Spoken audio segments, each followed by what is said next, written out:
खबर उस सवाल से जुड़ी हुई है जो राजस्थान पुलिस की प्रेस कॉन्फ्रेंस के बाद उठ रहे हैं।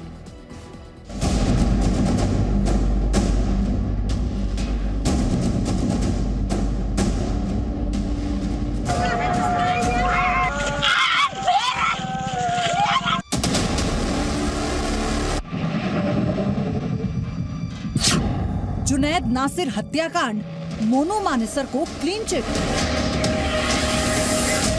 8 व्यक्तियों को, रिंकू सैनी तो अरेस्ट हो चुका है, इसके अलावा 8 व्यक्तियों की पहचान स्पष्ट रूप से इस घटनाक्रम में शामिल होनी पाई गई है।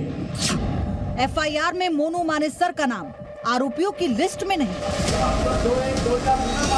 मैं उन व्यक्तियों को नहीं जानता जिनकी हत्या हुई है, मेरे को ये नहीं पता वो गो तस्करी करते थे नहीं करते, और मैं और मेरी टीम का कोई उससे वास्ता नहीं है। जो भी मेरे साथ मेरे लड़के रहते हैं।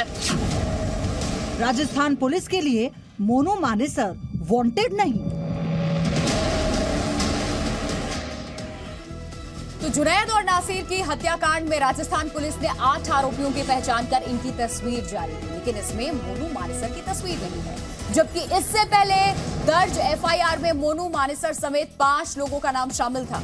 तो ऐसे में सवाल ये उठ रहा है कि इस केस में जिस मोनू मानेसर का नाम राजस्थान पुलिस ने पहले लिया, वो नाम अब कहां है? राजस्थान पुलिस ने इस केस में गिरफ्तार रिंकू से पूछताछ के बाद कहा कि उसने पूरी वारदात को कबूल लिया और पुलिस के पास सभी टेक्निकल एविडेंस इस वक्त है और 8 लोगों की पहचान उजागर हुई है। लेकिन जो तस्वीर सामने आई उसमें सबसे पहले जिसको आरोपी बनाया गया था, मोनू मानेसर, जिसका नाम एफआईआर में दर्ज था, उसकी तस्वीर नहीं है। इसको लेकर के सवाल खड़े हो रहे हैं। पुलिस के पास सभी टेक्निकल एविडेंस है, पुलिस की तरफ से जानकारी दी गई और 8 लोगों की पहचान उजागर हुई है इस पूरे हत्याकांड में।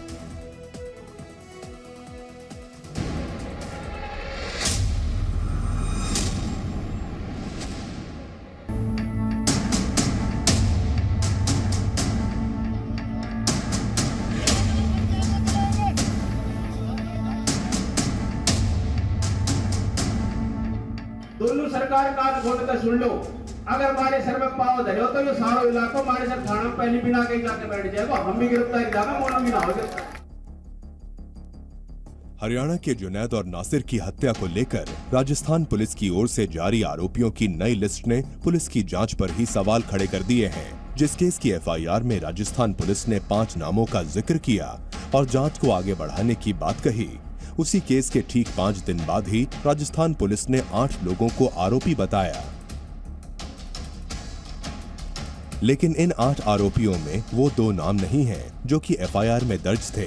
ये नाम है मोनू मानेसर और लोकेश सिंगला। यानी इसका मतलब ये हुआ कि जुनैद और नासिर की हत्या के केस में राजस्थान पुलिस को अब मोनू मानेसर और लोकेश सिंगला की तलाश नहीं है। 2 व्यक्ति रिंकू के अलावा एफआईआर में ही नामजद हैं। अनिल निवासी मूलथान, श्रीकांत निवासी मरोड़ा। ये दोनों नूह मेवात के ही रहने वाले हैं। इसके अलावा मेवात क्षेत्र से बाहर के 6 अन्य व्यक्तियों की पहचान हुई है जो इस घटना में शामिल थे। इसमें कालू जो कैथल का रहने वाला है, मोनू राणा जो पालूवास भिवानी का रहने वाला है, विकास आर्य जींद का रहने वाला है, शशिकांत मुनक करनाल का रहने वाला है और गोगी ये भी भिवानी का रहने वाला है। इन व्यक्तियों की स्पष्ट रूप से पहचान एविडेंस के आधार पर इस घटना के अंदर शामिल होना प्रमाणित पाया गया है। ये बात चौंकाने वाली इसलिए भी लग रही है कि जिस दिन हत्या के केस के लिए शिकायत दर्ज कराई गई, उसी दिन से मोनू मानेसर पर सवाल उठ रहे हैं। फिलहाल इस केस में राजस्थान पुलिस जिन आरोपियों की पहचान कर चुकी है उनमें अनिल, श्रीकांत, रिंकू, कालू, मोनू राणा, विकास, शशिकांत और गोगी के नाम शामिल हैं। राजस्थान पुलिस की इस लिस्ट पर इसलिए भी सवाल उठ रहे हैं क्योंकि मोनू मानेसर को लेकर अच्छा खासा सियासी घमासान हो चुका है। मोनू मानेसर के समर्थन में बयान आए, उसका बचाव किया गया।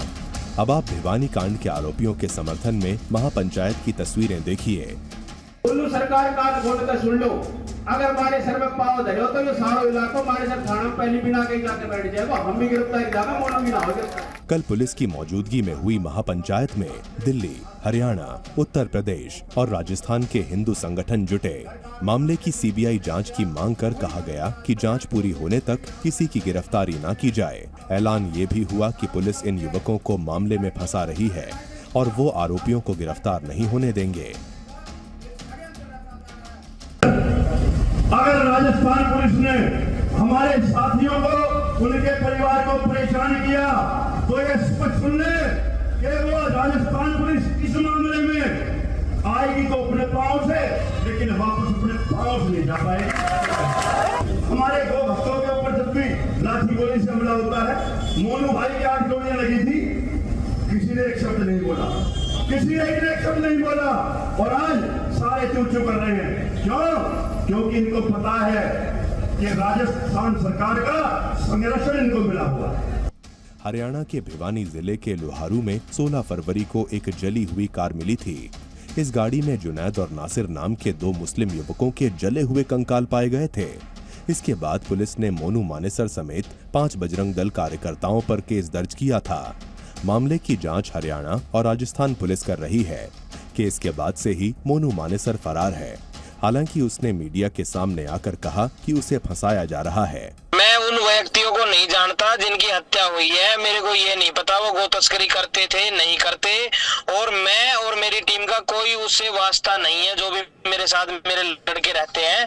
दूसरा मैं ये कहना चाहता हूँ कि उस दिन मैं एक होटल में मौजूद था, मेरा नाम सिर्फ इसलिए घसीटा जा रहा है कि मैं गो तस्करी रोकता हूँ और सनातन धर्म का कार्य करता हूँ और सामाजिक काम करता हूँ। मेरा उस घटना से दूर दूर तक कोई लेना देना नहीं है। बहरहाल कंकाल कांड को लेकर राजस्थान पुलिस ही उलझती दिख रही है। इस केस को लेकर कई सवाल भी उठ रहे हैं। क्या एफआईआर जल्दबाजी में की गई और अब राजस्थान पुलिस अलग नाम ले रही है, या फिर पुलिस जो अब कह रही है वो किसी दबाव के चलते कहा जा रहा है? ब्यूरो रिपोर्ट, जी मीडिया। और जी मीडिया संवाददाता विष्णु शर्मा हमारे साथ इस खबर पर और ज्यादा जानकारी के साथ जुड़े हुए हैं। विष्णु, क्या वाकई एफआईआर जल्दबाजी में की गई? क्योंकि पहले मोनू मानेसर का नाम उस एफआईआर में शामिल, और उसके बाद जो 8 आरोपी अब पुलिस की तरफ से उजागर किए गए उस पूरे हत्याकांड में, उसमें मोनू गायब, उसकी कोई तस्वीर नहीं। बिल्कुल, आपको बता दूं कि एफआईआर को लेकर शुरू से ही जो विरोधाभास है वो आ रहा था। पहले परिजनों ने आरोप लगाया था कि जो पुलिस है वो एफआईआर दर्ज करने से इनकार कर रही है और राजस्थान पुलिस ने एफआईआर दर्ज नहीं करी। समय रहते अगर एफआईआर दर्ज कर लेती तो कहीं ना कहीं सुराग लग सकता था। वहीं दूसरी ओर उन्होंने हरियाणा पुलिस पर भी आरोप लगाए थे, और अब जो राजस्थान पुलिस की इन्वेस्टिगेशन है उसमें मोनू का नाम, मोनू मानेसर का नाम यहाँ पर हटाया गया है, अभी नहीं रखा गया, अन्य अभियुक्त के रूप में इसको रखा गया है। तो ऐसे में अब ये ज्यादा संशयास्पद स्थिति बन रही है, क्योंकि पहले उसका नाम परिजनों की ओर से लिया गया, बाद में पुलिस की इन्वेस्टिगेशन में अभी अन्य अभियुक्त के रूप में रखा गया। जो मूल मुलजिम है उनका नाम यहाँ पर उनके स्केच जारी किया गया, फोटो जारी किया गया पुलिस की ओर से ही अब जानकारी पूरी दी जाएगी कि मोनू मानेसर का इस केस में क्या रोल था। शुक्रिया विष्णु तमाम जानकारी के लिए।